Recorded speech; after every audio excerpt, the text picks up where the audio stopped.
que c'est une belle histoire qu'on a dans la parole. Dans 2 Rois au chapitre 7. 2 Rois chapitre 7.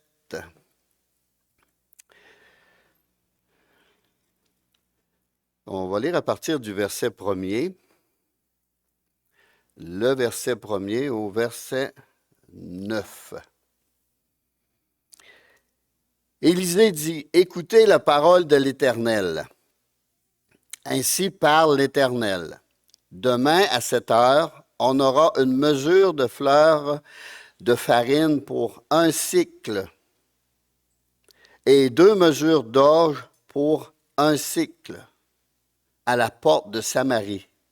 L'officier sur la main duquel s'appuyait le roi répondit à l'homme de Dieu, « Quand l'Éternel ferait des fenêtres au ciel, pareille chose arriverait-elle? » Et Élisée dit, « Tu le verras de tes yeux, mais tu n'en mangeras point. » Et ça, on va aller au verset 19. Et l'officier du roi, et l'officier avait répondu à l'homme de Dieu, « Quand l'Éternel ferait des fenêtres au ciel, pareille chose arriverait-elle? » Et Élisée avait dit, « Tu le verras de tes yeux, mais tu n'en mangeras point. » C'est en effet ce qui lui arriva. Il fut écrasé à la porte par le peuple, et il mourut. Il n'a pas cru. Alors, selon la parole de l'Éternel, à cause de son incrédulité, l'incrédulité prive ses victimes de bénédiction et les envoie à la mort, mes amis. C'est malheureux de même. Alors, au verset 3, il y avait à l'entrée de la porte 4 lépreux qui se dirent l'un à l'autre, « Quoi? Resterons-nous ici jusqu'à ce que nous mourions? Si nous songeons à entrer dans la ville, la famine est dans la ville, et nous y mourrons. Et si nous restons ici, nous mourrons également. Allons nous jeter dans le camp des Syriens. » Il n'y avait rien à perdre. « S'ils nous laissent vivre, nous vivrons. Et s'ils nous font mourir, nous mourrons. » Il était décidé. Ils partirent donc au crépuscule pour se rendre au camp des Syriens. Et lorsqu'ils furent arrivés à l'entrée du camp des Syriens, voici, il n'y avait personne. Le Seigneur avait fait entendre dans le camp des Syriens un bruit. C'est Dieu, hein, comment il est tout puissant. Il a juste fait entendre un bruit.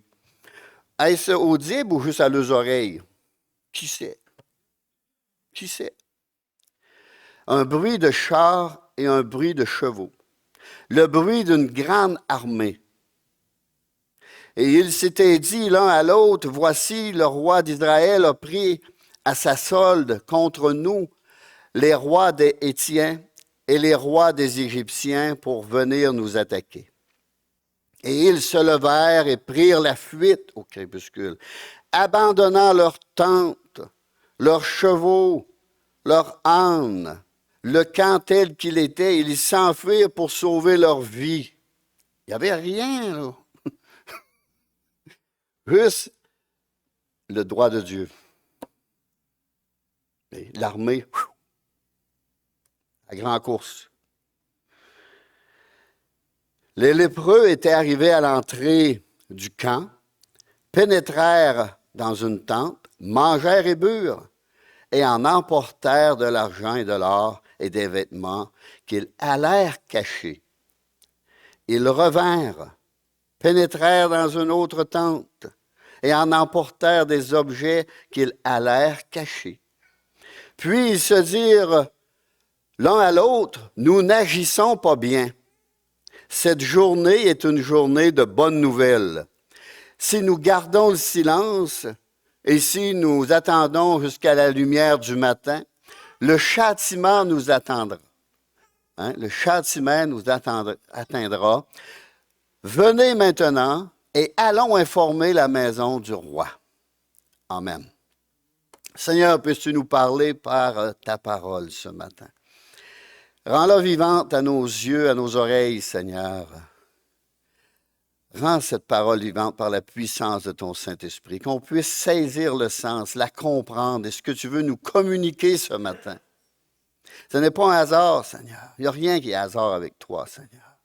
C'est parce que tu veux nous parler. Tu veux nous dire les choses. Tu veux qu'on obéisse à ta parole. Tu veux qu'on se soumette à ta parole. Dans le nom de Jésus, je prie. Amen. Un petit résumé. Les Syriens ont ravagé le pays et entouré la ville. Les jours ont passé et la nourriture devenue très, très, très rare. 4 lépreux étaient assis en dehors de la muraille. 4 lépreux. Vous savez que les lépreux ne pouvaient pas rentrer à cause de leur lèpre. Ça serait propagé partout. Puis encore là, aller dans le camp des Syriens, il aurait été bien tiré avec des flèches à longue portée. On ne veut pas vous voir ici, là, parce que ça propageait cette maladie-là. Là. Alors, ces 4 lépreux-là, assis dehors de la muraille, ils sont si faibles qu'ils peuvent à peine bouger. Que doivent-ils faire? La mort s'ils vont dans la ville, la mort s'ils restent là. Que faire? N'y a-t-il pas de solution? Alors oui, ils peuvent se rendre aux Syriens. Au verset 5, personne. Personne. Ils se sont enfuis en laissant tout derrière eux. Ça nous fait penser à nous autres. On veut aller évangéliser quelque part. On ne veut pas y aller, on a peur, puis tout à coup, on y va, puis la porte s'ouvre tout grande. Puis... Alors, la nourriture se trouve en abondance et ils sont sauvés. Amen. Finalement, après avoir festoyé, ils se sentent soudain repris dans leur conscience. Ils auraient pu se venger aussi, mais dire qu'ils meurent. Eux autres, ils nous laissaient à la porte mourir. Non, ils ont été repris dans leur conscience à la pensée que des milliers à l'intérieur des murs de la ville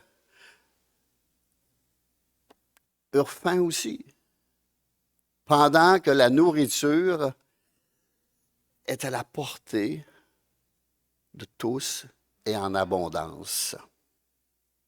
Au verset 9, avec des cœurs reconnaissants pour les bonnes choses reçues, ils décidèrent de le faire savoir aux autres. C'est ce qu'ils entreprirent et la ville fut sauvée. Amen. Le titre du message, c'est « Va, dis-le à d'autres ». Va, dis-le à d'autres. Partage avec d'autres ce que tu as reçu, ce que tu as trouvé, toutes ces bénédictions.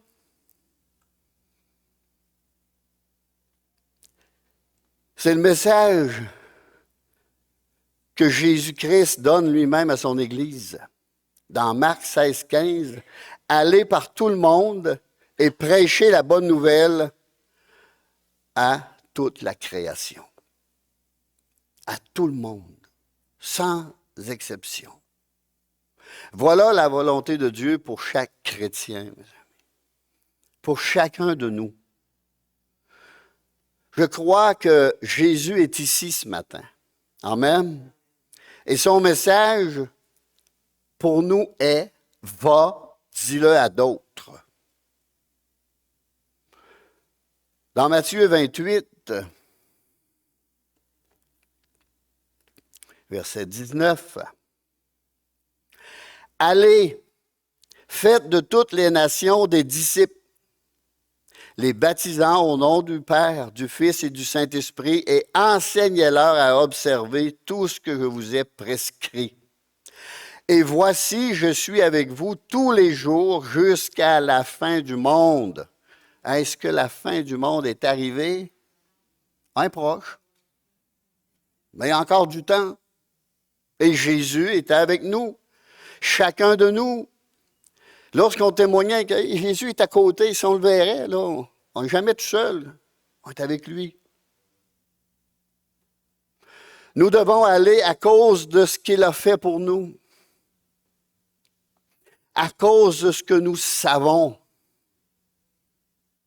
À cause de ce qu'on a vécu. Compte les bienfaits de Dieu. Mets-les tous devant tes yeux. Raconte-les. Partage-les. Et ça nous concerne tous. C'est notre responsabilité de faire connaître ce merveilleux salut. Ce merveilleux salut. 4 lépreux avaient à peu près tout ce qu'ils désiraient pour le présent. Il y avait à peu près tout. Assoiffés, ils avaient reçu à boire. Ils avaient été affamés. Ils avaient reçu de la nourriture.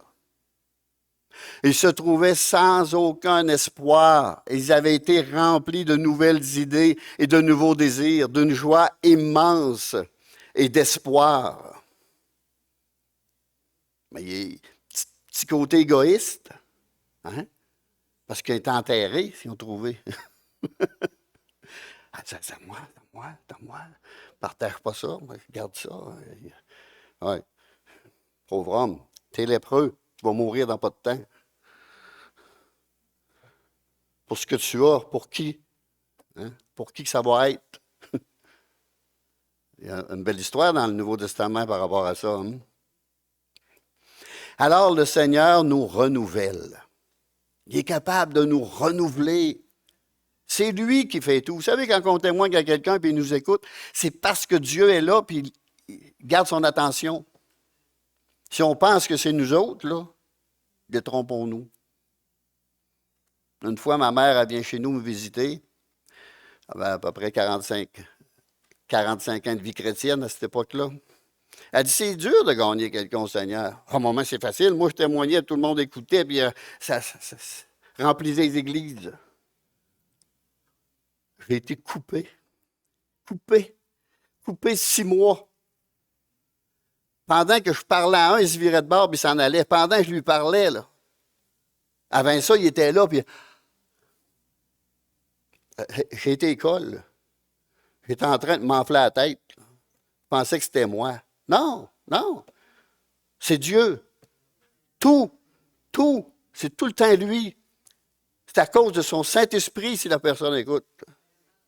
Pas de notre force, pas de nous autres, c'est pas nos paroles. Non, c'est Dieu.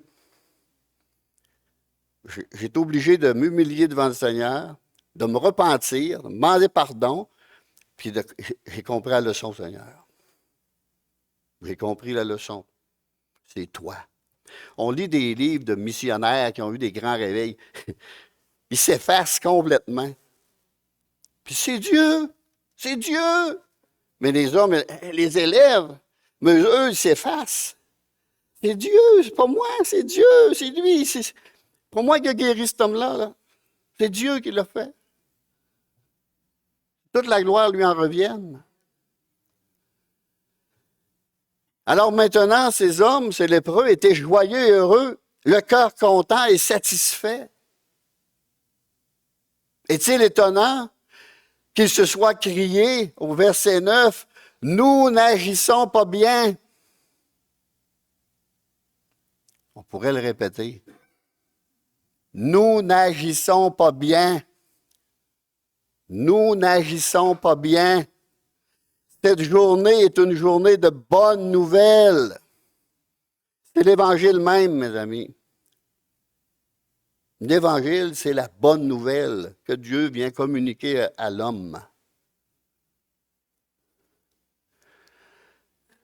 Allons dans 2 Timothée. 2 Timothée, chapitre 1er, verset 7. Car ce n'est pas un esprit de timidité que Dieu nous a donné. On fait nos timides des fois, mais ce n'est pas ça que Dieu nous a donné. Mais un esprit de force, d'amour et de sagesse. N'aie donc point honte du témoignage à rendre à notre Seigneur, ni de moi son prisonnier à cause de l'Évangile, mais souffre avec moi pour l'Évangile, par la puissance de Dieu qui nous a sauvés et nous a adressé une sainte vocation. Non à cause de nos œuvres, mais selon son propre dessein et selon la grâce qui nous a été donnée en Jésus-Christ avant les temps éternels, avant qu'on se retrouve dans l'éternité avec lui. On a un travail à faire, on a un travail à accomplir et on n'est pas seul. N'aie donc point honte. Satan est là, à nos oreilles, il dit « Non, non, non, gardez la face, moi, il ne dit pas, il va te chanter des bêtises. » Regarde comme il a l'air rough et dur. Tu ne parles pas un mot, il ne va jamais du témoigner. T'as raison, t'as raison.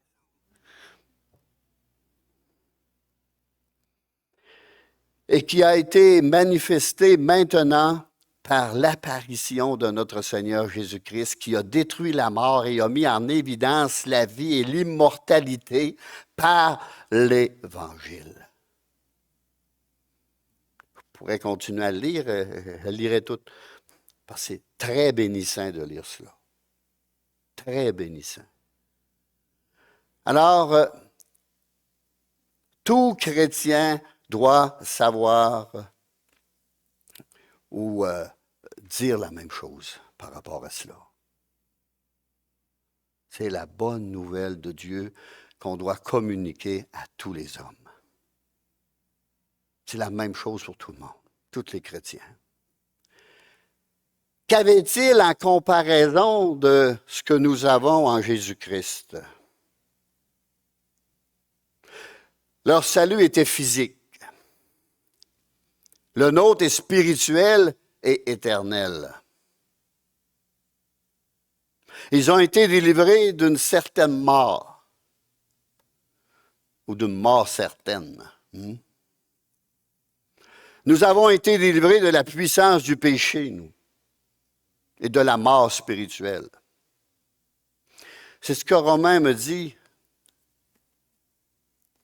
Romains chapitre 6, verset 23. Car le salaire du péché, c'est la mort, mais le don gratuit de Dieu, c'est la vie éternelle en Jésus-Christ, notre Seigneur. On a été délivrés de ça. Complètement délivrés. Puis si on va, Romains 6, verset 18, ayant été affranchis du péché, vous êtes devenus esclaves de la justice. Mais j'aimerais qu'on lise un peu plus loin.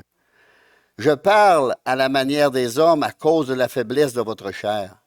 De même donc que vous avez livré vos membres comme esclaves à l'impureté, au péché et à l'iniquité pour arriver à l'iniquité. Ainsi maintenant livrez vos membres comme esclaves à la justice pour arriver à la sainteté. J'aimerais lire encore. Quels fruits portiez-vous alors? Des fruits dont vous rougissez aujourd'hui. Car la fin de ces choses, c'est la mort. Mais maintenant, étant affranchis du péché et devenus esclaves de Dieu, vous avez pour fruit la sainteté et pour fin la vie éternelle. Ça vaut la peine d'être partagé, mes amis. J'ai été libéré de cela. Moi, des fois, je parle avec des personnes. Oui. Moi aussi, j'étais comme toi. J'étais comme toi, pogné. Mais, Jésus m'en a délivré. M'en a libéré. Notre sœur, là, vous voyez, témoignait tantôt, là. Elle a déjà lu ces livres-là. Mais là, c'est aperçu qu'elle avait grandi dans le Seigneur. Dis, merci Seigneur, merci. Le Seigneur, il dit, réjouis-toi de cela.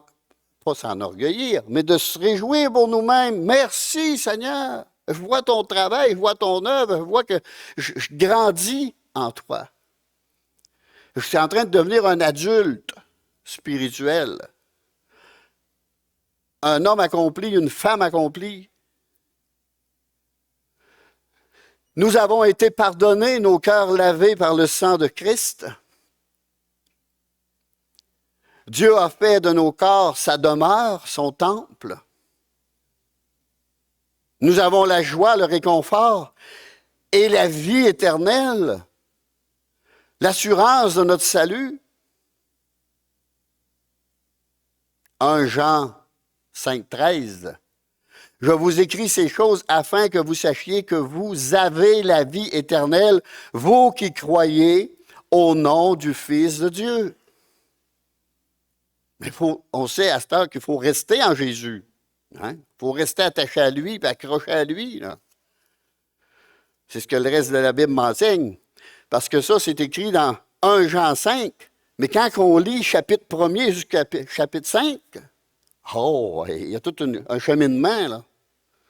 Souvent, les gens, ils oublient qu'il y a d'autres versets avant. L'assurance de mon salut, sauvé. Non, si, vous lirez comme il faut, il y a des si, à condition que, c'est rempli dans le Nouveau Testament, c'est rempli. Des fois, on aime lire on veut lire ce qu'on aime lire.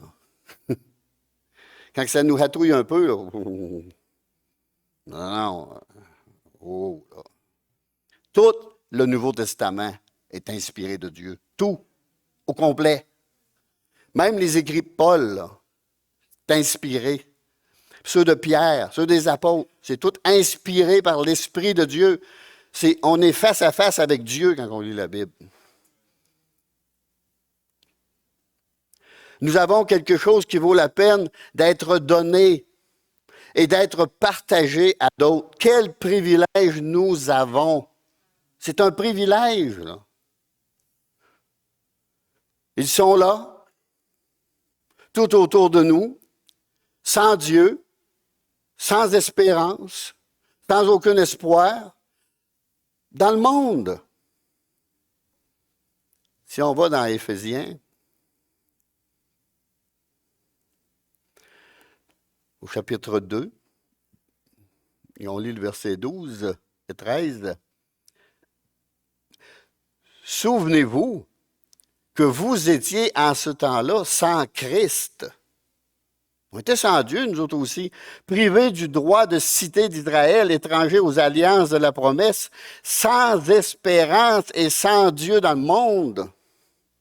On a été remplis d'idoles, mais on n'avait pas de Dieu. Là. Mais maintenant, en Jésus-Christ, vous qui étiez jadis éloignés, vous avez été rapprochés par le sang de Christ. À l'intérieur des murs de Samarie se trouvaient des milliers d'hommes et de femmes mourant de faim.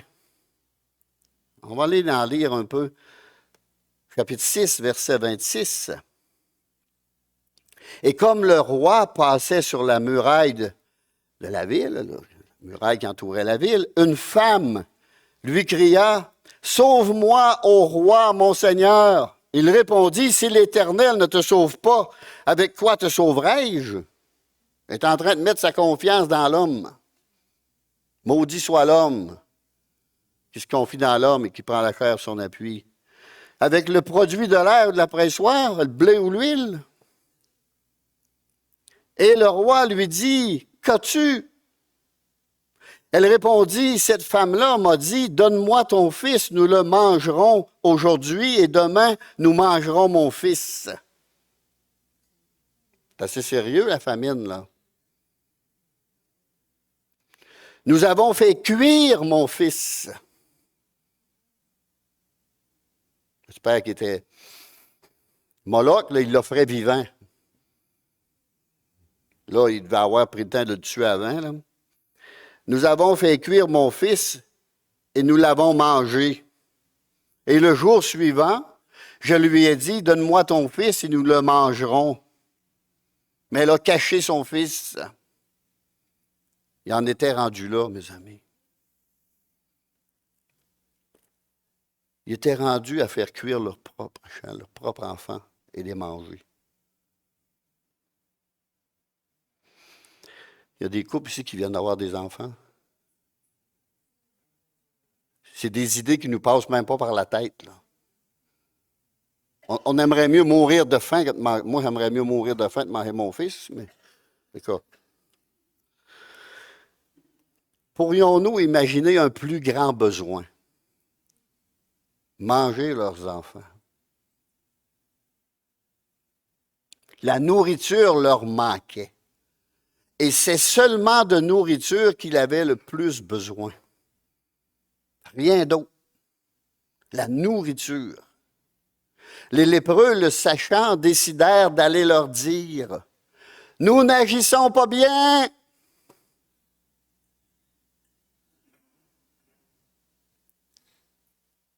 Nous n'agissons pas bien. Allons le dire. Allons le dire au roi, afin que la ville soit sauvée. Autour de nous, il y a des hommes et des femmes et des enfants qui périssent faute de pain de vie, faute de nourriture spirituelle. Ils périssent.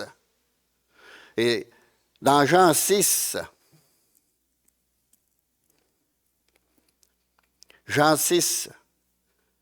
verset 47 au verset 50. En vérité, je vous le dis, celui qui croit en moi a la vie éternelle. Je suis le pain de vie. Vos pères ont mangé la manne dans le désert et ils sont morts. C'est ici le pain qui descend du ciel afin que celui qui en mange ne meure point. Je suis le pain vivant qui est descendu du ciel. Si quelqu'un mange ce pain, il vivra éternellement. Et le pain, c'est Jésus. Je suis le pain de vie. C'est moi qui apporte la vie spirituelle et éternelle. Se nourrir de la parole de Dieu. Jésus est cette parole. Il la rend vivante. Le Saint-Esprit la rend vivante en nous, puissante en nous. Il se peut que l'homme qui travaille à votre côté, jour après jour, ne connaisse pas Jésus, ne connaît pas son amour, son œuvre, son pardon, son salut, ignorant de tout cela.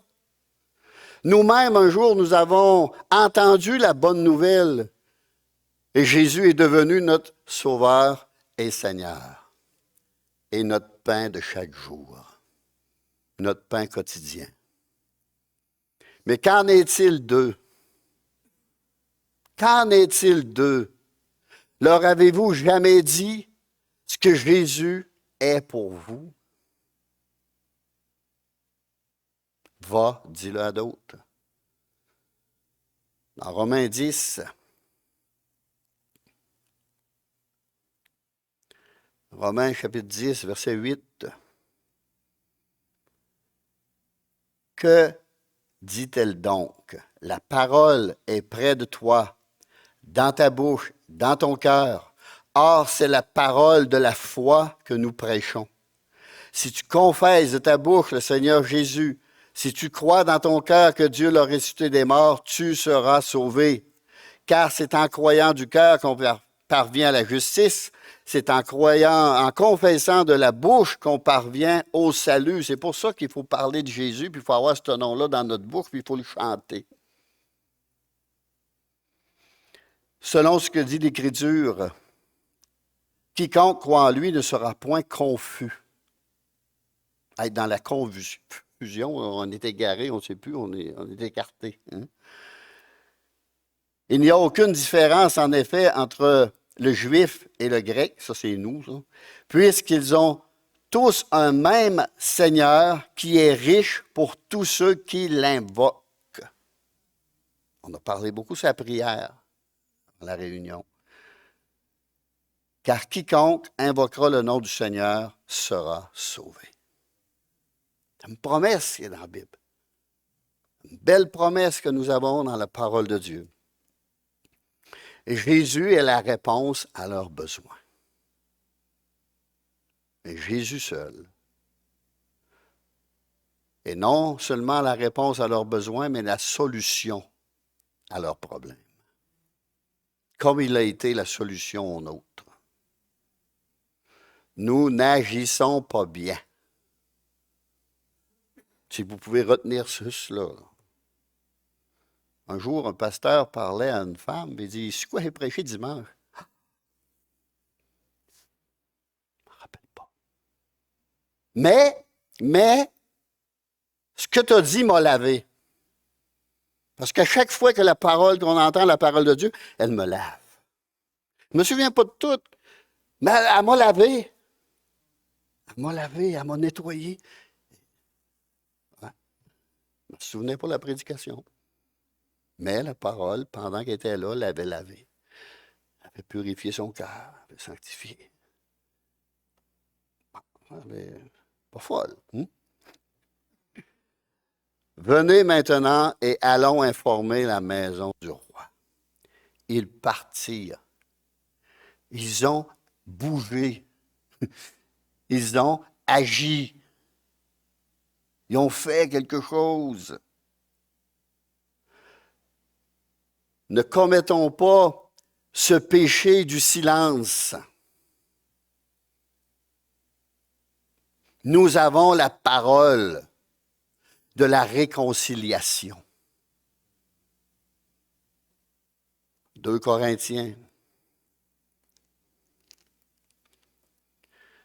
chapitre 5, verset 17. Si quelqu'un est en Christ, en Jésus-Christ, si Jésus est dans son cœur, par son esprit, il est une nouvelle créature. Les choses anciennes sont passées, voici toutes choses sont devenues nouvelles. On repart à zéro, on commence en neuf avec le Seigneur.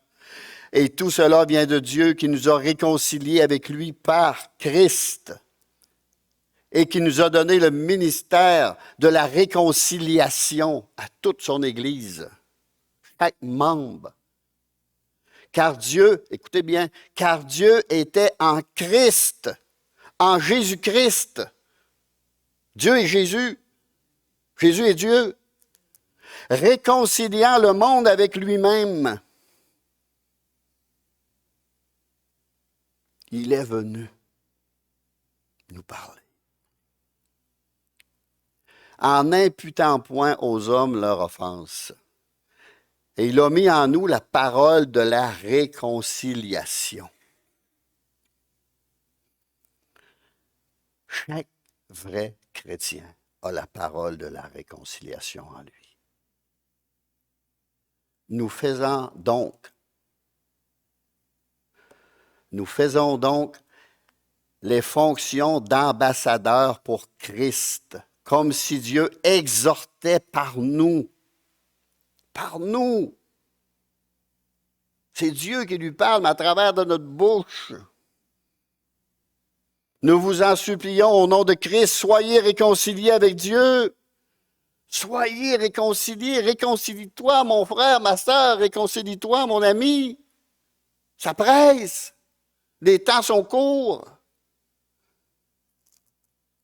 Celui qui n'a point connu le péché, il l'a fait devenir péché pour nous, afin que nous devenions en lui justice de Dieu.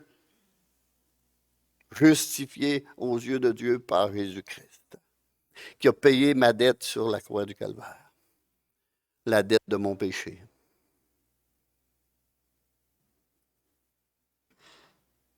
Il ne voulait pas retenir cette bonne nouvelle. Ces hommes, ces 4 lépreux, ils ne voulaient pas retenir cette bonne nouvelle. Et ainsi, sans plus hésiter, ils vont immédiatement le dire aux autres.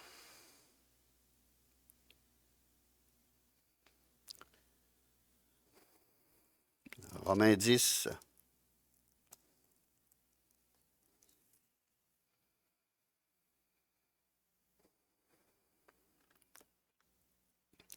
Romains 10, verset 14. Pas long, on va le trouver.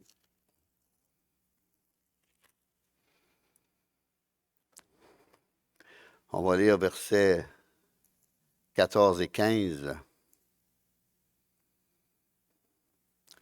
Comment donc invoqueront-ils celui en qui ils n'ont pas cru?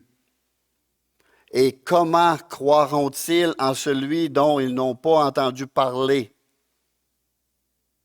Et comment entendront-ils parler s'il n'y a personne qui prêche, qui parle, qui annonce?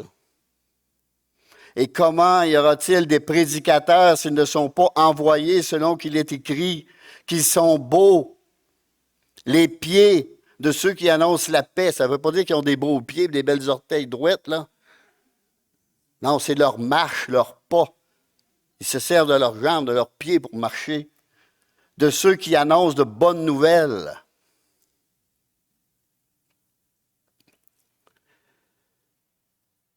La foi vient de ce qu'on entend et ce qu'on entend vient de la parole de Dieu.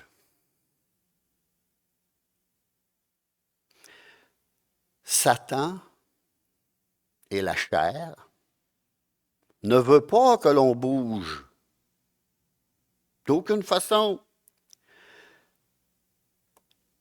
Satan veut garder les gens dans l'ignorance. Il veut qu'ils meurent de faim.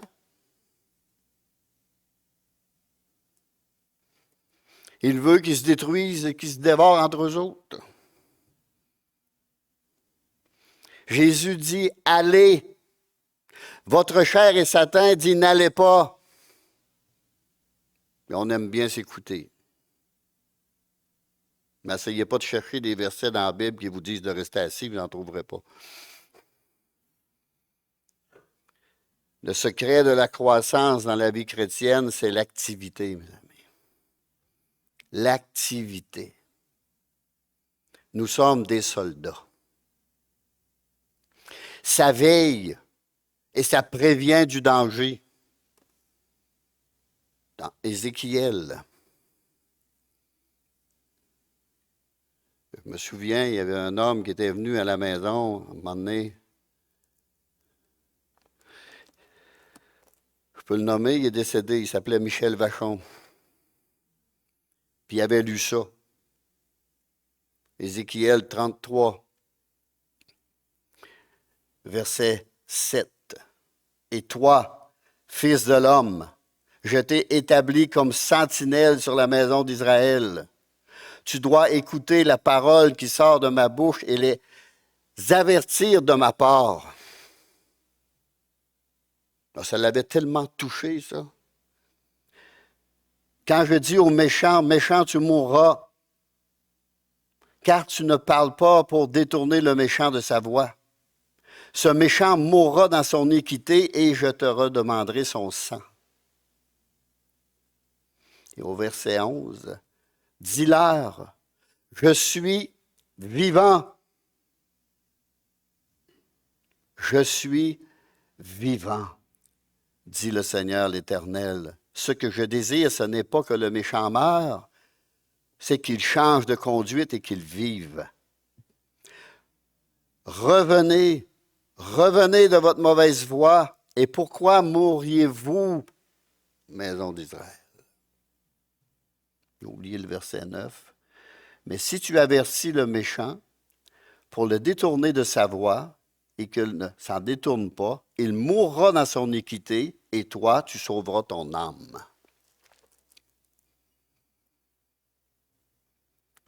Il y a des milliers de chrétiens qui ne disent jamais un mot pour leur maître. Jamais une syllabe. C'est triste, c'est malheureux. Il faut être attentif et actif pour le Seigneur.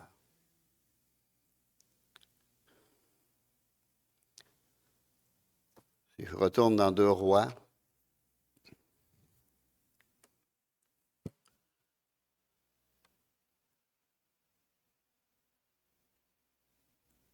chapitre 7, verset 4. Allons nous jeter dans le camp des Syriens. Ils ont bougé. Ils ont fait quelque chose. Au verset 6, le Seigneur avait fait entendre dans le camp des Syriens un bruit. Et ils s'est tous enfuis. Il n'y avait plus de danger, il n'y avait plus de problème. Si on prie avant d'aller, Dieu va aplanir tout.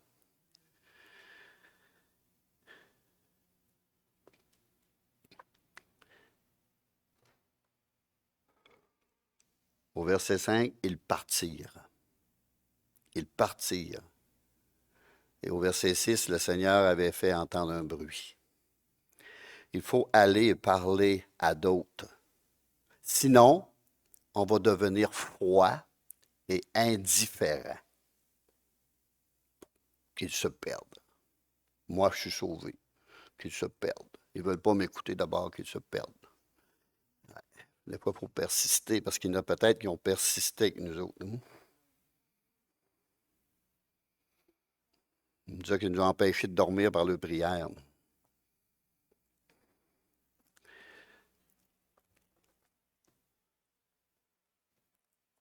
On va aller dans 1 Pierre, au chapitre 2, verset 9.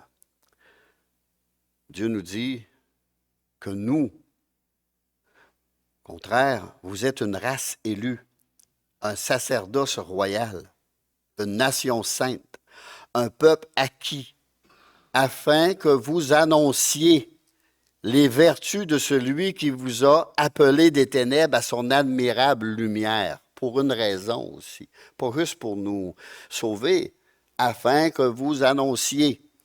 Vous qui autrefois n'étiez pas un peuple et qui maintenant êtes le peuple de Dieu, vous qui n'aviez point obtenu miséricorde et qui maintenant avez obtenu miséricorde.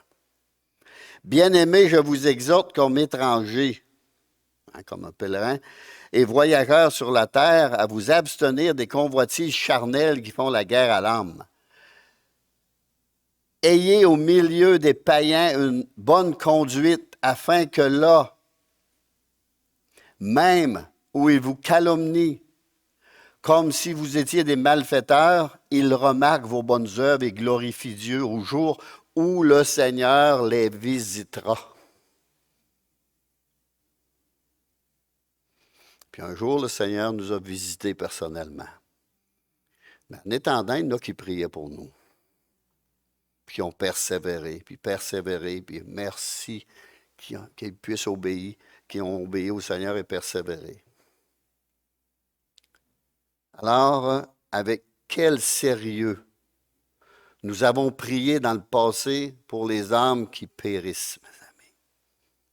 Vous souvenez-vous, après avoir été sauvés, avec quel sérieux? On pleurait, ils sont perdus, on pleurait. Sauve-les, Seigneur, sauve-les. On jeûnait. Dans le jeûne et la prière, des fois 3 jours, une semaine, 3 semaines, pour un âme. Mais Dieu ouvrait la porte. Dieu ouvrait la porte. Et il y en a, moi, qui m'ont téléphoné, ils m'ont dit, viens me parler de Dieu. Pendant que je priais et je jeûnais pour eux autres. Je ne veux pas me glorifier de rien. C'est Dieu qui nous donne la force de tout faire. Avons-nous perdu tout sentiment? Nous n'agissons pas bien.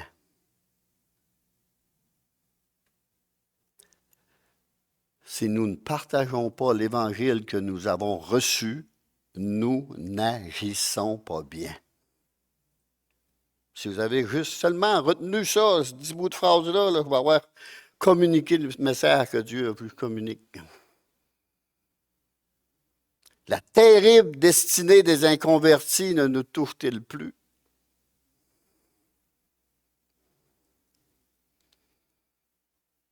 S'il en est ainsi, que le Seigneur touche nos cœurs et ouvre nos yeux, et qu'il puisse nous ramener à notre travail le plus important, gagner des âmes à Christ.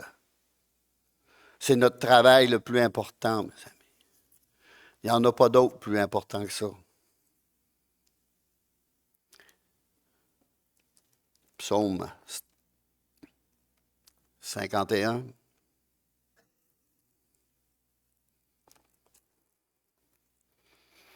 verset 15. Bon, on pourrait lire 14 aussi. Rends-moi la joie de ton salut et qu'un esprit de bonne volonté me soutienne continuellement, régulièrement. J'enseignerai tes voies à ceux qui les transgressent et les pécheurs reviendront à toi. Et les pécheurs reviendront à toi. Au verset 17, Seigneur, ouvre mes lèvres et ma bouche publiera ta louange. C'est des prières qu'on peut faire, qu'on doit faire. Que nos cœurs puissent être bouillants pour le Seigneur, remplis du Saint-Esprit et de feu. On l'a chanté ce matin, et de feu, le feu de l'Esprit. Allume-moi, embrase-moi, Seigneur. Donne-moi du zèle. Et allons annoncer la bonne nouvelle du salut. Dans Marc 5, 19, va dans ta maison, vers les tiens, raconte-leur tout ce que le Seigneur t'a fait et comment il a eu pitié de toi. Il a obéi et il alla. Et tous furent dans l'étonnement. Ce n'est pas écrit que tous se convertirent, mais tous furent dans l'étonnement au verset 20. Ils ont reçu une semence dans leur cœur. Une semence. Et lorsqu'on témoigne à quelqu'un, c'est une semence qu'on va mettre dans le cœur. Et qui fait croître ça? On n'a aucun pouvoir sur cela, nous. C'est Dieu qui fait croître la semence. C'est Dieu, mes amis.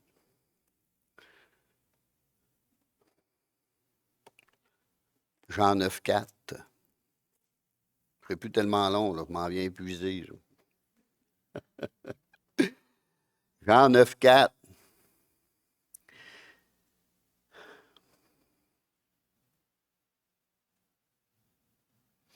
Il faut que je fasse, tandis qu'il est jour, les œuvres de celui qui m'a envoyé. La nuit vient où personne ne peut travailler. Et laissez-moi vous dire que cette nuit s'en vient, comme jamais. Parce qu'il y a des endroits où ils brûlent les églises.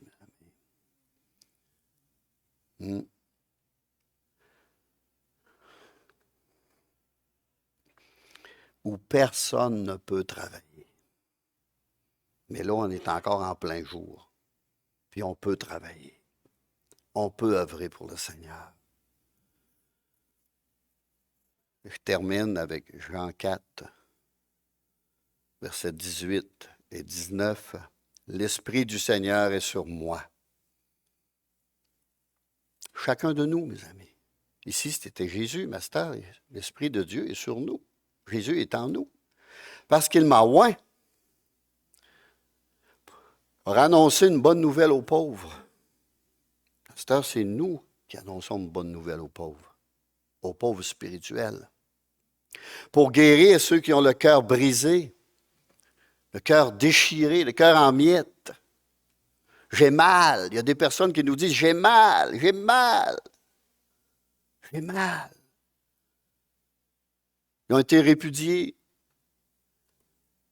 La tromperie, l'infidélité, perdre ceux qu'on aime, un vide intérieur, la tristesse, la solitude, l'angoisse, etc., etc. Il m'a envoyé pour proclamer aux captifs la délivrance de la haine, du manque de pardon, de l'amertume, de la jalousie, du blasphème, de l'impudicité, de l'immoralité, de la sexualité déréglée. Il y a Trump qui est en train de remettre ça à sa place, là. De la drogue, de l'alcool, de la pornographie, de l'adultère, de l'inceste, de la convoitise. Et j'en passe, et j'en passe, et j'en passe, c'est le cœur de l'homme. Seigneur, purifie mes yeux, mes pensées, purifie tout mon cœur. Il est venu délivrer les captifs. les captifs du jeu, les captifs de la loterie, les captifs de n'importe quoi. Vous savez, les games d'hockey, les jeunes sont bien intéressés à ça, mais ils gâchent tout. Puis on ne le sait pas. C'est pour ça qu'ils sont tant intéressés. Ils prennent des paris entre eux autres. Ils prennent des gageures. Aux aveugles, le recouvrement de la vue. Les aveugles spirituels. Dieu est venu pour ouvrir les yeux, pour renvoyer libres les opprimés, dépression, écrasement sous le poids de nos fardeaux, etc., pour publier une année de grâce du Seigneur. Tout est par pure grâce. Tout est par pure bonté. Dieu nous donne gratuitement. C'est la grâce de Dieu. Il nous a tellement aimés qu'il a donné son Fils, afin que quiconque croit en lui ne périsse pas, mais qu'il ait la vie éternelle. C'est un salut par grâce, mes amis, un salut immérité. On n'a qu'à l'accepter et dire, Seigneur, viens, viens dans mon cœur, viens dans mon esprit, viens dans mon âme, viens dans mon corps. Je te donne tout. Conduis ma vie. Ah ben là, notre misérable vie, on veut la conduire. Puis en la conduisant, on la détruit, puis on se détruit. Puis telle voie paraît droite à un homme, mais son issue, c'est la mort. On est mieux de la mettre entre les mains du Seigneur, puis de marcher selon la parole de Dieu. Je vais inviter les musiciens pour venir pour un dernier.